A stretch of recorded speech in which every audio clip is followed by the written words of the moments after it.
It was in 2015. I lost my granddaughter on Christmas Eve. So when that happened, I went into a very dark space. Was living but not living. Everything in me, like the bubbly person that you see me today, that if you would have saw me last year, you wouldn't have saw the same person. Yes. So I felt like everything inside of me pretty much died, and I just couldn't seem to get back to myself, to the person that I normally am.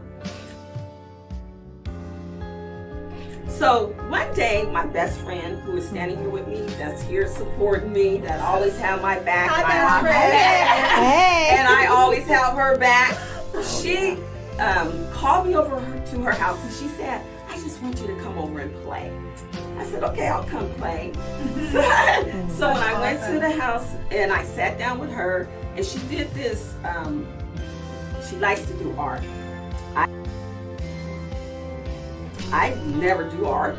So I'm like, okay, what are we about to do? So she tells me to crisscross my hands and just draw your hands out.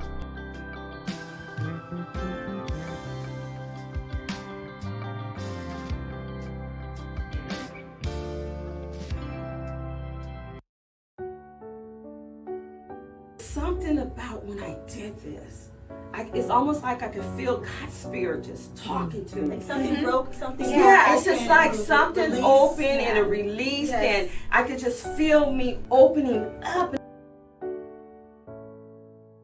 I feel the presence of the Lord really starting to work, and I'm starting to go through this healing process.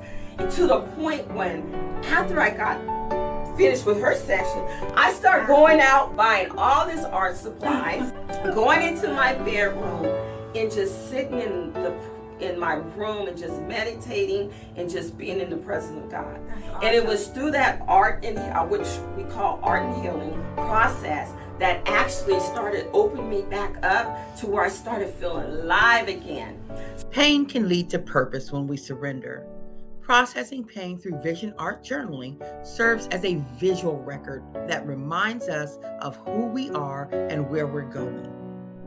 We heard Kelly share her journey through art and healing. Now here's her story, her why Kelly Corn got started in the first place, and where she's going. And relax, because I have a heart for women.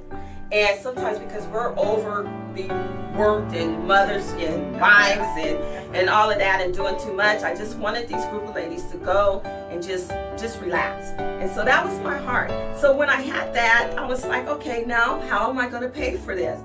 And so it was just like this soft whisper that said, make the popcorn and salad. And I kind of did you know, right? And I did it again. Make the popcorn and salad. And I said, okay. So I went about and I made this popcorn and didn't know it was going to have the reaction that it did. Of course, as I was making it, I tweaked it a little bit to be my own. And then I added one ingredient that you can't buy on the shelf. Okay. And that is basically prayer. Oh yeah, so you can't buy that on the shelf. So basically every time I made it, prayer was included in the recipe.